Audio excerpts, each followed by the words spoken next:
Bismillahirrahmanirrahim. Alhamdulillah rabbil alamin, wassalatu wassalam ala sayyidil mursalin sayyidina Muhammad wa ala alihi wa ashabihi ajma'in. Qala al-musannif al-imam al-Ghazali rahimahullah wa nafa'ana bi ulumih. Dan baca olehmu selepas takbir itu akan doa iftitah.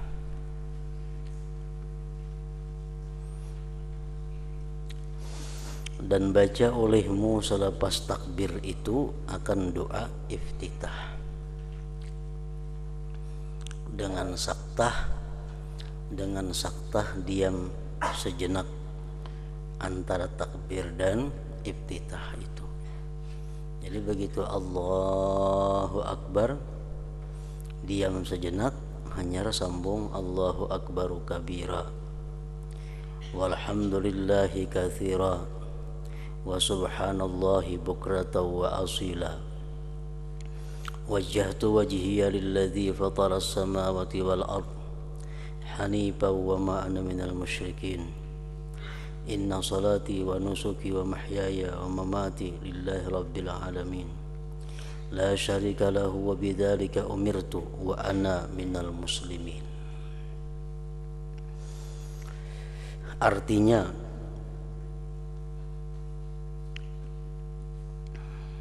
Allah Maha Besar.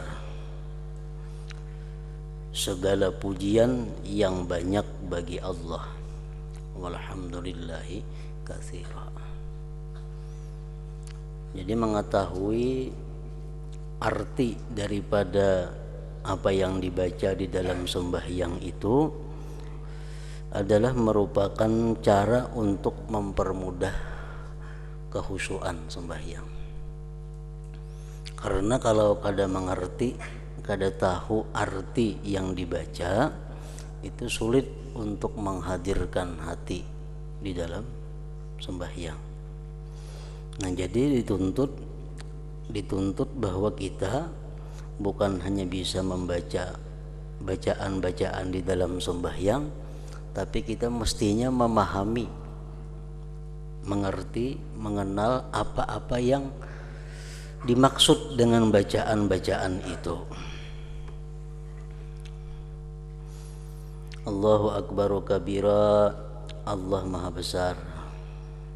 Walhamdulillahi katsira, segala pujian yang banyak bagi Allah. Wa subhanallahi bukratan wa asila, Maha suci Allah di waktu pagi dan petang. Pagi dan petang maksudnya sepanjang hari. Maha suci Allah di waktu pagi dan petang artinya Maha suci Allah sepanjang hari. Aku hadapkan diriku, wajjahtu wajhi artinya aku hadapkan diriku. Jadi pengertian diri itu adalah maksudnya hati. Aku hadapkan hatiku lilladzi fataras samawati wal ard, lilladzi fataras samawati wal ard, lilladzi fataras samawati wal ard. Aku hadapkan diriku kepada Tuhan yang menciptakan segala langit dan bumi. Nah, jadi jelas itu arti wajhi itu adalah hati. Aku hadapkan hatiku, aku hadapkan jiwaku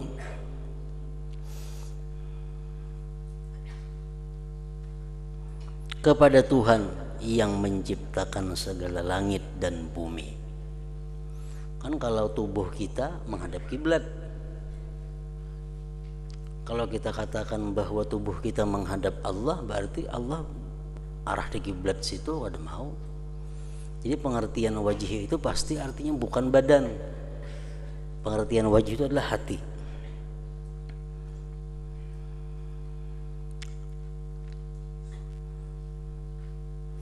Nah, di waktu kita mengucap wajjahtu wajhiya lilladzi fataras samawati wal ard, di waktu kita mengata aku hadapkan hatiku kepada Tuhan yang menciptakan segala langit dan bumi, itu mesti kita sadar, mesti kita hadir bahwa hati kita benar-benar menghadap kepada Allah. Karena kalau kita mengucap itu tapi hati kita lalai, itu jelas sudah akan dijawab oleh Allah dengan jawaban kadzabta, engkau dusta. Mulut kita mengata wajjahtu wajhiya lilladzi fataras samawati wal ard, aku hadapkan hatiku kepada Tuhan pencipta langit dan bumi. Sedang hati kita kada kepada Allah. Nah, di situ jelas kita berbohong di hadapan Allah. Nah, itu yang paling berbahaya di dalam sembahyang, antara mulut kita dengan hati kita mendustakan. Dan condong kepada agama yang benar, agama Islam, dan bukanlah aku termasuk dalam golongan yang mempersekutukan Tuhan.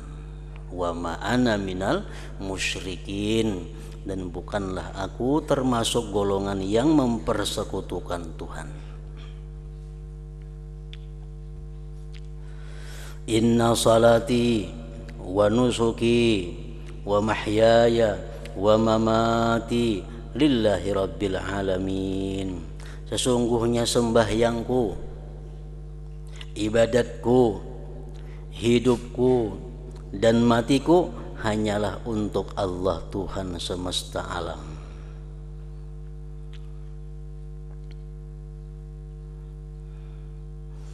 Nah, jadi kalau kita sembahyang, kalau kita beribadah kada karena Allah, kada untuk Allah, jelas kita mendustai,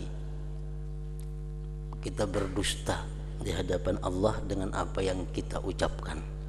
Karena kita mengaku inna salati, bahwa sembahyangku, wa nusuki, ibadatku, wa mahyaya, hidupku, wa mamati, matiku lillah rabbil alamin. Tapi nyatanya kita sembahyang kada ikhlas, nyatanya kita beribadat kada ikhlas, berarti kita berdusta lagi di hadapan Allah. Sesungguhnya sembahyangku, ibadatku, hidupku dan matiku hanyalah untuk Allah Tuhan semesta alam. La syarika lahu wa bidzalika umirtu wa ana minal muslimin. Dan tiada sekutu baginya, dan demikianlah aku diperintahkan, dan aku adalah termasuk di dalam golongan orang-orang Islam. Nah, itu ngarannya doa iftitah. Ada semacam ini doa iftitah, banyak riwayat-riwayat yang lainnya. Cuma yang masyhur, yang terkenal doa iftitah seperti itu.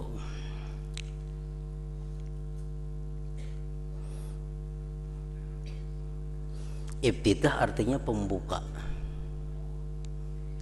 Jadi pembuka bacaan kita di dalam sembahyang itu adalah dengan doa ini. Kemudian baca olehmu a'udzu billahi minasyaitonir rajim. Sesudah membaca doa iftitah, baca a'udzu billahi minasyaitonir rajim.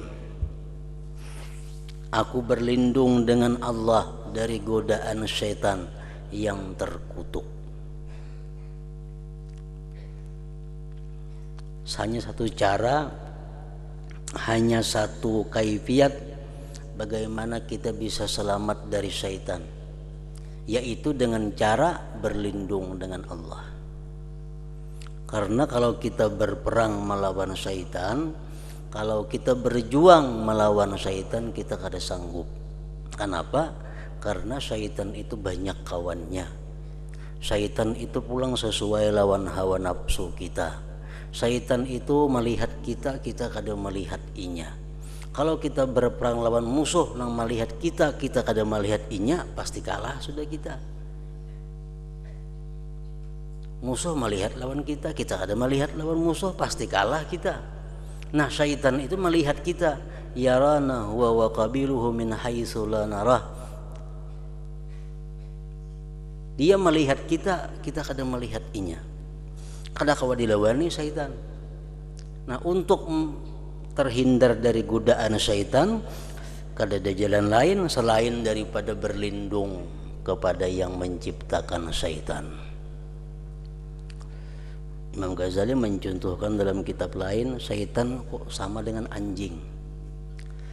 Anjing nang nakal.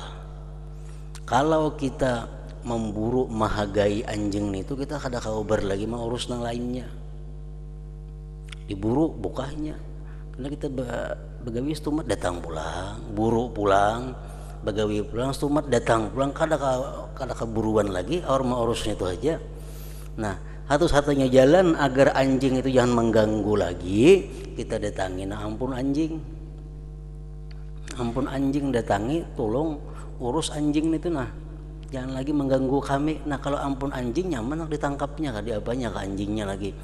Nah, sama seperti itu syaitan. Kalau kita memerangi syaitan, kada ada habis-habisnya. Tapi kalau kita berlindung kepada Allah, Allah yang menciptakan syaitan, Allah akan melindungi hamba yang berlindung itu. Kemudian baca olehmu, a'udzubillahi minasyaitonir rajim. Aku berlindung dengan Allah dari godaan syaitan yang terkutuk. Dan seterusnya bacalah suratul Fatihah dengan memperhatikan tempat-tempat tasdidnya.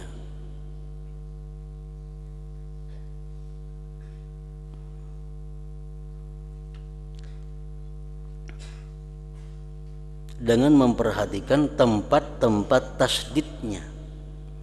Macam Ar-Rahmanir Rahim, nampak Ar-Rahmanir Rahim. Jangan Ar-Rahmanir Rahim, Ar-Rahmanir Rahim. Atau kadang-kadang bila beranjak-anjak tinggal tasdid Ar-Rahman, Ar-Rahmanir Rahim, padahal Ar-Rahmanir Rahim.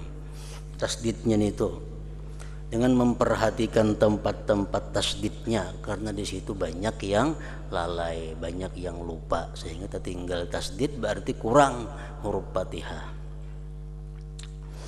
Dan berhati-hatilah membedakan antara dad dengan za dalam bacaanmu. Waladzallin, kan za itu mestinya dad. Jadi hati-hati. Karena apa disebut sidin di sini? Karena itu banyak sekali orang yang lalai sehingga samar antara za lawan dad itu. Dan katakanlah amin selepas membaca suratul Fatihah itu. Jadi membaca Fatihah itu, membaca amin itu selepas membaca suratul Fatihah, atau selepas membaca Fatihahnya imam. Kadang-kadang kada mengerti, hanya naik ke langgar, imam waladhdallin amin, ya umpat di lawang berdiri belum lagi sembahyang. Nah, itu salah mengucap aminnya. Orang mengucap amin itu kalau ingin tuntung membaca Fatihah atau tuntung Fatihah si imam. Imam artinya dikatakan imam, kita sudah umpat sidin. Kita belum umpat, belum jadi imam kita lagi ngarannya. Kita masih di muhara lawang, hanya belum lagi bertakbir, berjalan menuju tempat sab. Imam waladhdallin amin, dia umpat nyaringnya lagi, belum lagi sembahyang. Nah, itu dan katakanlah amin selepas membaca suratul Fatihah. Lain halnya kalau sudah Allahu Akbar waladhdallin, jadi imam nah umpat kita amin karena kita sudah jadi makmum. Namun belum jadi makmum baca Fatihah kada, makmum kada usah umpat amin itu. Dan katakanlah amin selepas membaca suratul Fatihah itu. Dan janganlah engkau sambungkan kalimat amin dengan kalimat waladdallin. Jangan disambung, karena amin bukan termasuk bagian Al-Quran. Waladdallin, amin. Nanti ada saktah, ada berdiam, ada putus antara dallin lawan amin. Jangan berait sehingga kada kau membedakan nang mana Quran nang mana nang kada. Dan nyaringkanlah bacaanmu pada suratul Fatihah dan surat yang mengikutinya pada sembahyang subuh, maghrib dan isya, yaitu pada 2 rakaat yang permulaan 1 dan 2, kecuali bila engkau seorang makmum, kada usah benyaring, cukup imam aja. Dan nyaringkan dengan kalimat amin itu, amin pun 4 jua benyaring, beda mana Fatihahnya benyaring.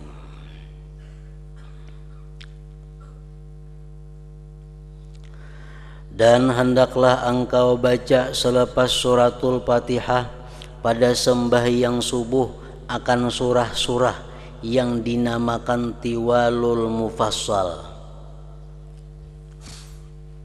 Di bawah garis angka 1 ada disebutkan sidin, tiwalul mufassal itu ialah surat-surat yang ada di antara suratul Hujurat sampai ke surah Al-Mursalat. Dan pada sembahyang maghrib akan surah yang dinamakan qisarul mufassal. Itu surah-surah yang antara surah Ad-Duha lawan Qul a'udzu birabbin nas. Jadi sembahyang maghrib pilih surahnya mulai Wadduha sampai Qul a'udzu birabbin nas, nang mana ke antara itu.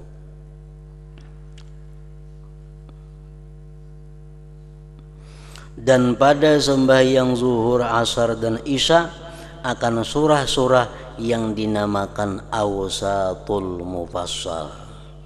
Awsat mufassal itu antara surah Amma yatasaalun sampai surah Wal-Laili.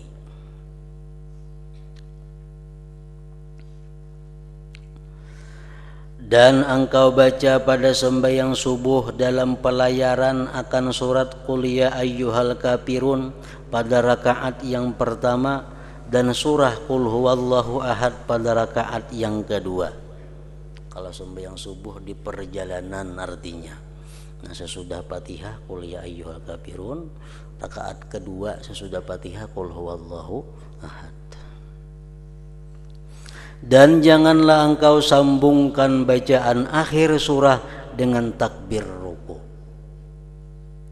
Lakum dinukum waliyadin, Allahu akbar, bersambung orangnya. Jangan.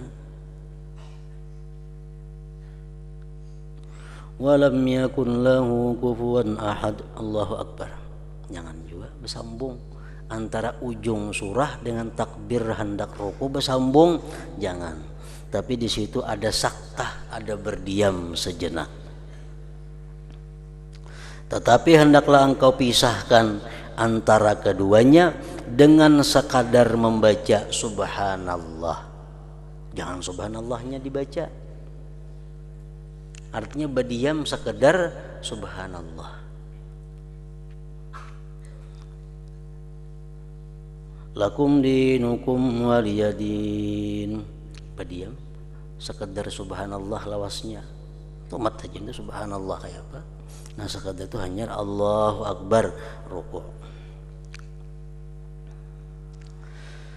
Dan ketika engkau berdiri hendaklah engkau menundukkan pandanganmu ke tempat sujudmu, karena yang demikian itu lebih menumpukan perhatianmu dan lebih hampir kepada khusyuk hatimu.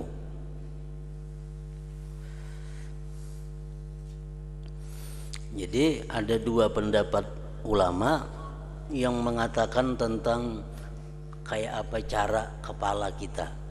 Kalau mata sudah jelas disuruh memandang tempat sujud.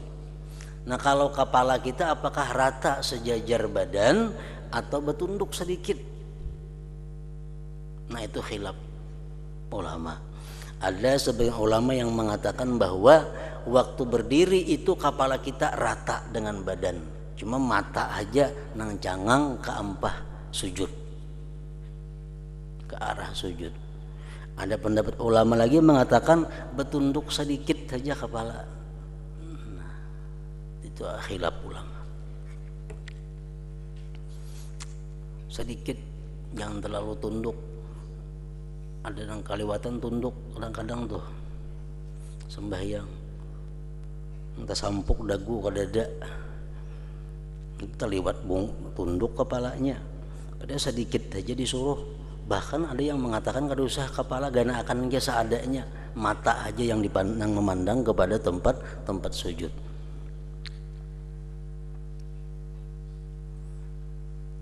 Jadi kalau sejajar artinya kepala kita macam ini ya, nah jajar. Kalau cuma mata ke tempat sujud, mata ke tempat sujud. Nah ini pendapat ulama ada. Ada yang mengatakan lagi tunduk sedikit, dikit aja tunduk, jangan terlalu tunduk. Dan ketika engkau berdiri hendaklah engkau menundukkan apa? Pandanganmu, pandangan yang ditundukkan ke tempat sujudmu, bukan kepalanya. Karena yang demikian itu lebih menumpukan perhatianmu dan lebih hampir kepada khusyuk hatimu. Supaya jangan banyak yang dilihat di kiri, di kanan, di muka. Jadi mata kita arahkan kepada tempat sujud.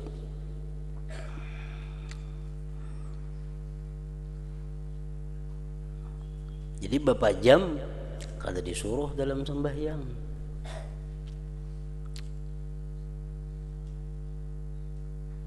Kecuali bapak jam itu dianggap mengkhusyukkan hati. Nah yuk bapak jam, misal banyak yang dilihat di mukanya macam-macam, ada tulisan itu, ada tulisan ini di bawah ini. Sehingga kalau kita sembahyang kada bapak jam, terganggu, entah baca-baca tulisan itu nah, atau macam-macam gambar, macam-macam warna-warni tempat sujud ini, macam-macam balangnya. Kalau kita kada bapak jam mengganggu. Kalau kita bapak jam untuk membulatkan hati, nah itu boleh aja bapak jam, ada apa-apa. Bapak jam itu dibolehkan, artinya dianggap baik kalau membantu kepada kekhusyuan hati kita. Jangan sekali-kali engkau menoleh ke kiri atau ke kanan di dalam sembahyangmu, karena itu jelas sudah akan merusak kesempurnaan nilai sembahyang.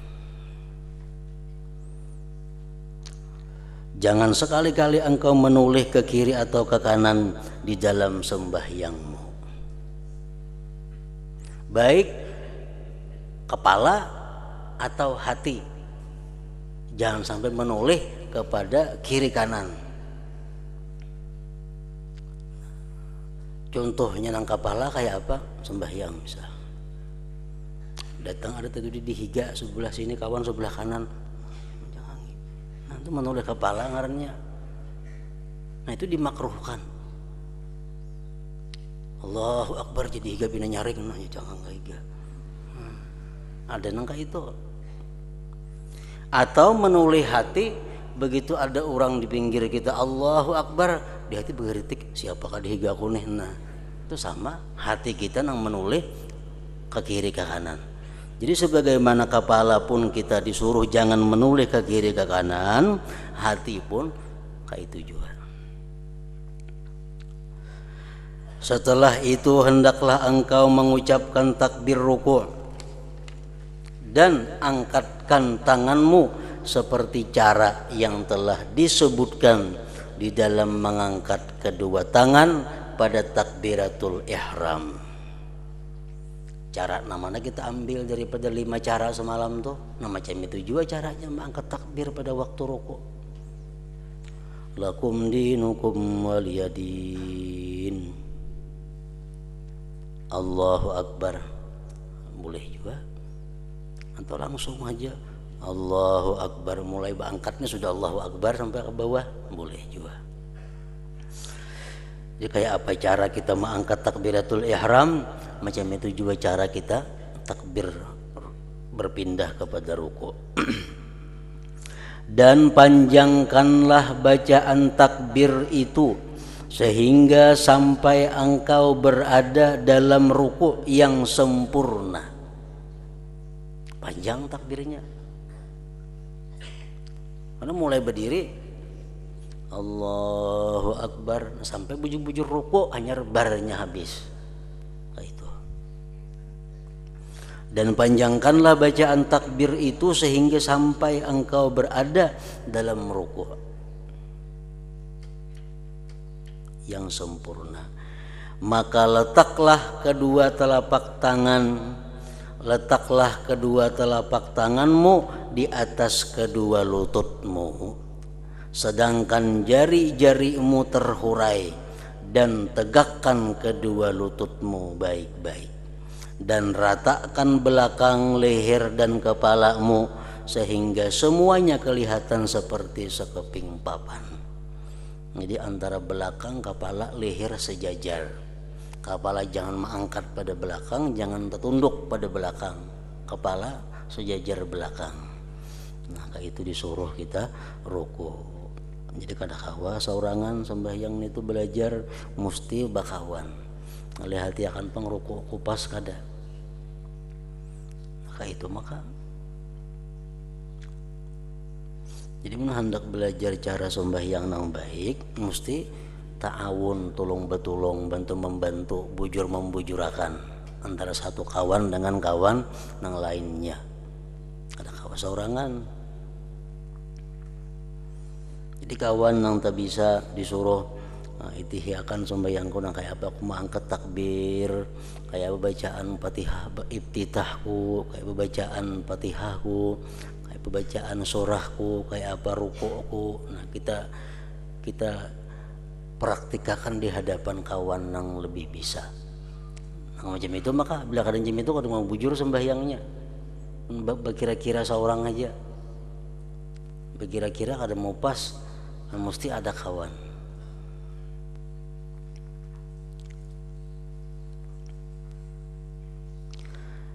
Dan renggangkan kedua sikumu daripada lambungmu. Rukuk tadi kan jadi siku. Jadi kalau kita rukuk mesti kayak itu, ranggang lambung sini. Nah, jadi rukuk mesti terpisah kayak itu. Nah, jangan kayak ini bini-bini kayak itu. Laki-laki mesti membuka siku. Dan renggangkan kedua sikumu daripada lambungmu, dan perempuan tidak berbuat demikian. Binian jam ini kayak laki-laki, dan perempuan tidak berbuat demikian, bahkan ia merapatkan sebagian anggota kepada sebagian yang lain. Nah, kalau perempuan rukuk macam apa? Macam ini, supaya lebih tertutup auratnya. Dan baca olehmu ketika rukuk itu 3 kali subhana rabbiyal azim wa bihamdih. Artinya maha suci Tuhanku yang maha agung dengan segala pujiannya. Pahami artinya itu? Subhana rabbiyal azim wa bihamdih. Artinya apa? Maha suci Tuhanku yang maha agung dengan segala pujiannya. Maha suci Tuhanku yang maha agung dengan segala pujiannya. Itu arti subhana rabbiyal azim wa bihamdih.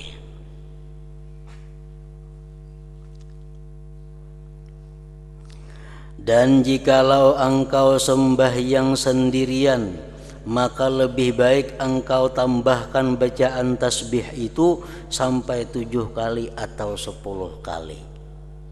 Kalau sembahyang sorangan kada jadi masalah. Kalau imam jangan, cukup 3 kali. Makmum pun cukup 3 kali. Sembahyang sorangan ayo sampai habis sampai 10 kali. Kemudian engkau angkat kepalamu sampai engkau kembali tegak seperti sebelum rukuk. Dan angkatlah kedua tanganmu sambil engkau membaca Sami'allahu liman hamidah.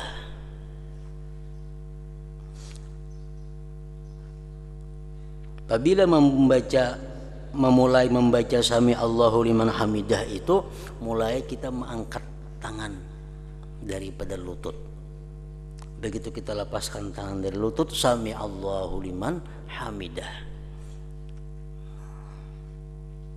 Hendak hamidah nggak sini habis terserah aja, atau sami Allahu liman hamidah bawakan boleh juga.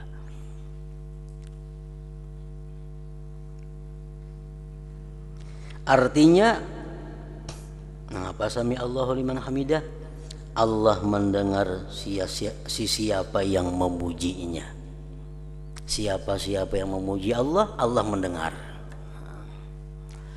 Allah mendengar siapa yang memujinya. Apabila engkau sudah berdiri tegak, maka baca olehmu. Ini pas susunannya. Sami Allahu liman hamidah. Tegak kita. Rabbana lakal hamdu. Rabbana lakal hamdu mil'us samawati wa mil'ul ardi wa mil'u ma syi'ta min syai'im ba'du. Mil'a kabarang aja jom baca nyata mahir mil'a gana akan Rabbana lakal hamdu mil'as samawati wa mil'al ardi wa mil'a ma syi'ta min syai'im ba'du.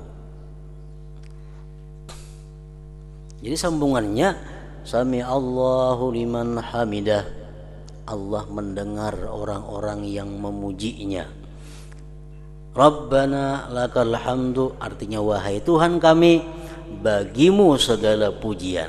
Nah, kita memuji dan pujian kita didengar oleh Allah. Wahai Tuhan kami, bagimu segala pujian sepenuh segala langit dan bumi dan sepenuh apa juga sesuatu yang engkau kehendaki selepas itu. Kita memuji Allah lawan pujian kalau ada habis-habisnya, tetap masih kurang lagi. Nah, jadi kita puji Allah dengan pujian sebesar langit, bumi dan selainnya.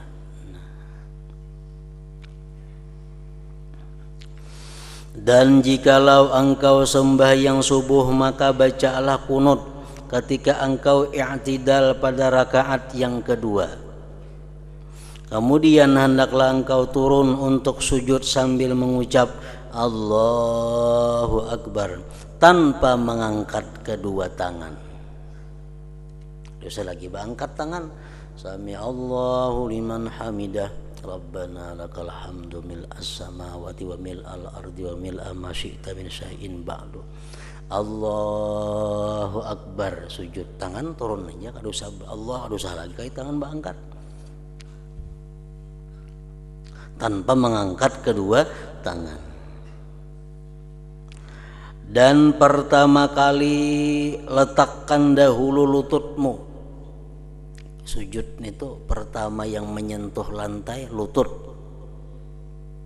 Setelah itu baru letakkan kedua tanganmu, hanyar tangan ke lantai, dan diiringi dengan dahimu, padahal dahi itu terbuka. Kada ada rambut di dahi, kada ada kopiah di dahi, kada ada mukana di dahi, terbuka. Padahal dahi itu terbuka, dan letakkan hidungmu bersama dengan dahimu. Dan renggangkan kedua sikukmu daripada lambungmu, dan renggangkan pula perutmu daripada kedua pahamu. Sujud tadi. Nah, jadi sujud mesti ranggang kayak itu, jangan kayak ini. Nah, perut pun diranggangakan daripada paha untuk laki-laki kayak itu. Dan perempuan tidak berbuat demikian. Artinya apa? Ia si perempuan hendaklah merapatkan sebahagian anggota kepada sebagian yang lain. Dan letakkan kedua tanganmu di atas lantai berbetulan dengan kedua bahumu. Dan janganlah engkau hamparkan kedua hastamu di atas lantai seperti perbuatan anjing. Jadi kita meletakkan telapak tangan ini ke lantai sejajar lawan bahu kita. Jangan tak maju, jangan tak ini. Sejajar lawan bahu. Dan jangan juga siku tak ke lantai. Itu macam anjing belukup seperti perbuatan anjing. Nah kawala kita meratakan nangka itu sembahyang membelajar surangan kada kawa. Mesti kita dibantu oleh kawan kita atau guru kita. Nah lihat akan pang sujud pas lah. Pas. Nah kau mengatakan ingat sini kira-kira. Dan baca olehmu ketika sujud itu akan tasbih ini, Subhana rabbiyal a'la, artinya maha suci Tuhanku yang maha tinggi. Nak dibuati wa bihamdih terserah aja.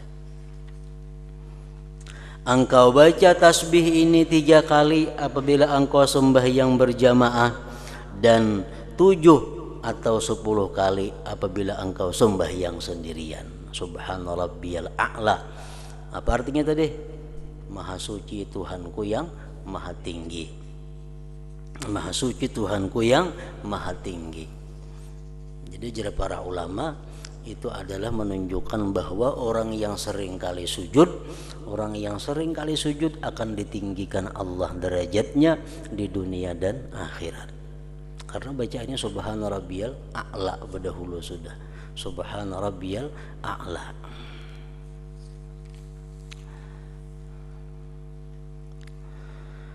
Kemudian engkau bangkit dari sujudmu sambil mengucapkan Allahu Akbar, sehingga engkau duduk dengan sempurna, dan duduklah di atas telapak kakimu yang kiri dan tegakkan telapak kakimu yang kanan.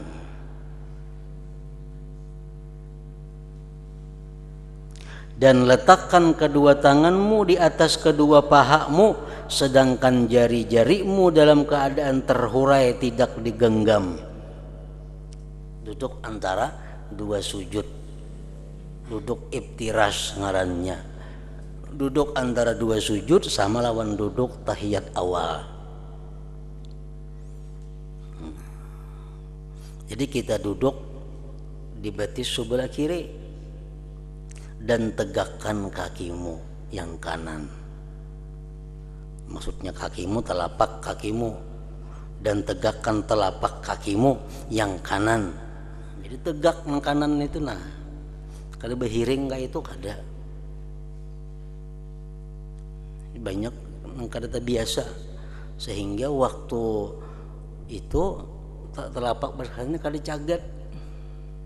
Model pingkor kayak itu nah. Nah, padahal kawah aja menegakkan itu kan berpenyakit batis mau kada kawa. Kalau nang orang nang anu-anum nang masih sihat nih kawah aja meletakkan telapak nih tuh kayak sujud tuh kayak apa? Nah tegak kalau kita berdiri telapak batis. Nah kayak itu juga duduk antara 2 sujud. Tasahud awal jemit batis kanan ini, telapak batis kanan ini tegak sehingga jari-jari ini bisa ditikin menghadap kiblat. Jangan nambul kayak itu narabah separuh nih tuh telapak batis kanan diriakan caget kayak apa.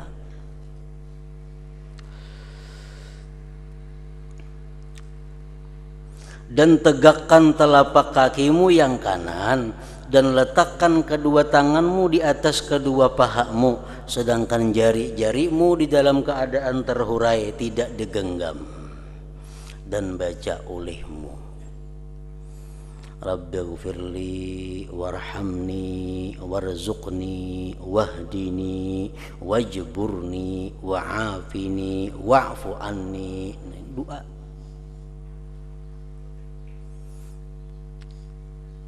Artinya, Rabbi gufirli, wahai Tuhanku ampunilah aku. Emang kada tahu artinya kayak apa? Kayak apa hendak bisa hadir, kayak apa hendak bisa khusyuk. Nah, pelajari artinya. Rabbi gufirli, wahai Tuhanku ampunilah aku, artinya warhamni, kasihanilah aku, warzuqni, berikanlah rezeki kepadaku, wahdini, berilah hidayah kepadaku, wajburni, dan tampunglah kekuranganku, wa'afini, dan apiatkan badanku, wa'fu anni, dan maafkan dosaku. Nah, itu artinya. Jadi kita baca doa itu, kita paham artinya, ditambah hati kita ada merasa meminta, memohon kepada Allah. Mohon kita baca artinya aja, tapi kadang merasa memohon, kada doa juga ngarannya. Jadi waktu kita mengucap itu, kita merasakan bahwa kita ini perlu kepada Allah, kita berhajat kepada Allah, kita memohon kepada Allah. Rabbi ufirli, ampuni ulun ya Allah, warhamni, sayangi ulun ya Allah, warzuqni, berikan rezeki kepada ulun ya Allah, wahdini, beri hidayah ulun ya Allah, wajburni, tapallah kekuranganku ya Allah, wa'afini, afiatkan badan ulun, wa'fu anni, dan maafkan kesalahan ulun. Nah, lawan Tuhan jam itu. Kemudian lalu engkau sujud kali yang kedua seperti kaifiat cara sujud yang pertama. Kemudian engkau bangkit pula untuk duduk istirahat pada setiap rakaat yang tidak diiringi dengan tasyahud. Jadi dalam sembahyang zuhur berapa kali duduk istirahat? 2 kali. Sembahyang maghrib untuk istirahat sekali aja.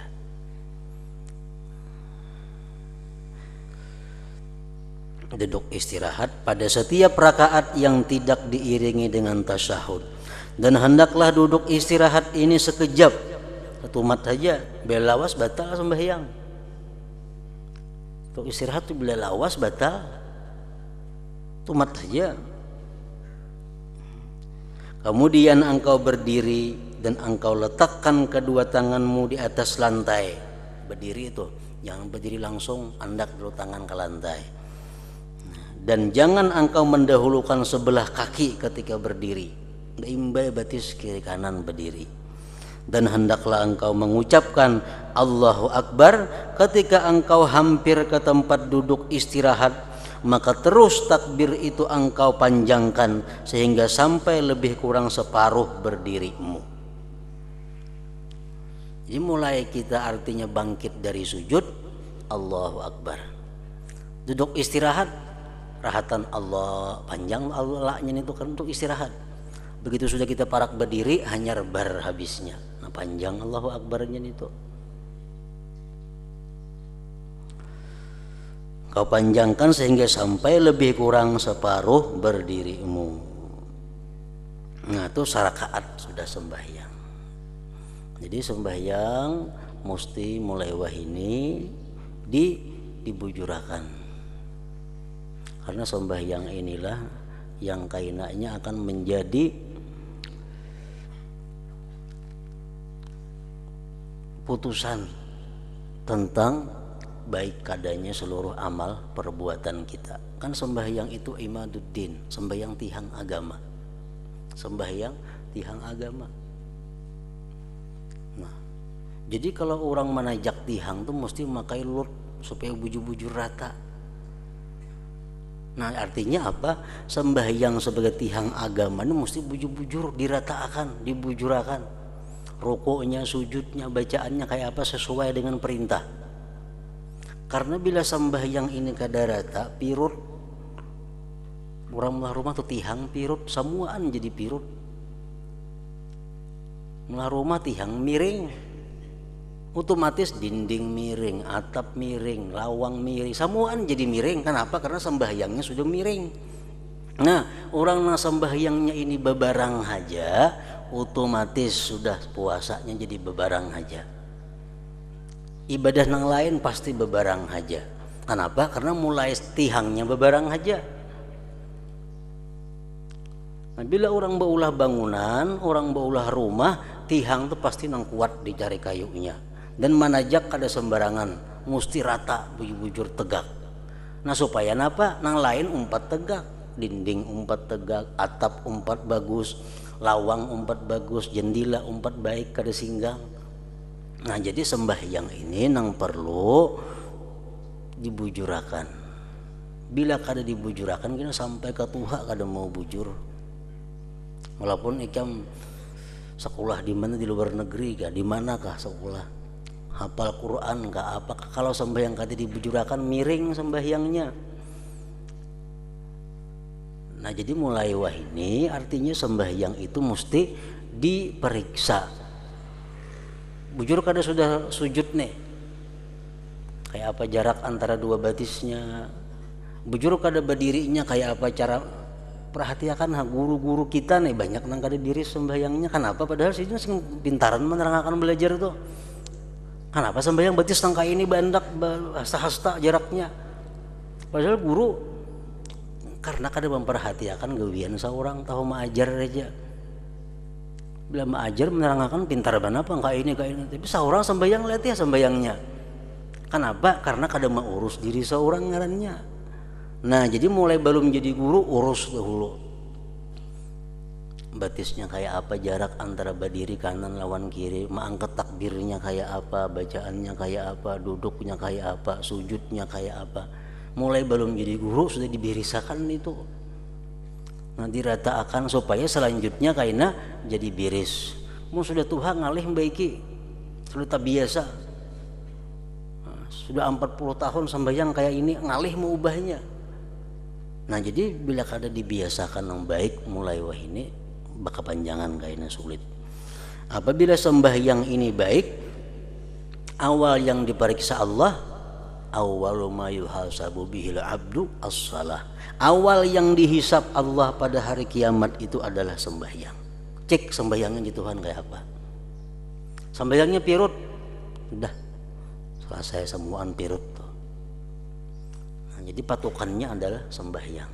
Kalau sembahyang bagus, hanya nang lain besasar diperiksai. Kalau sembahyangnya salah, ada pemeriksaan lagi, selesai sudah. Pasti nang lainnya pun salah juga. Nah kemudian di dalam rakaat kedua hendaklah engkau ulangi seperti kaifiyat rakaat yang pertama.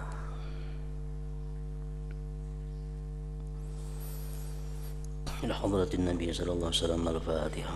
بسم الله الرحمن الرحيم الحمد لله رب العالمين الرحمن الرحيم إياك نعبد وإياك نستعين اهدنا الصراط المستقيم. بسم الله الرحمن الرحيم الحمد لله رب العالمين وصلي وسلم على سيدنا محمد وآله وصحبه أجمعين. اللهم اغفر لنا ما أخطأنا وما تحمدنا وما أسرفنا وما أعلنا وما أسرفنا وما أنت أعلم به منا. أنت المقدم وأنت المؤخر لا إله إلا أنت. اللهم انفعنا بما علمتنا وعلمنا ما ينفعنا وزدنا فهما وعلما وعملا وهدى وتوفيقا برحمتك يا أرحم الراحمين. صلى الله على سيدنا محمد وعلى آله وصحبه وسلم. الحمد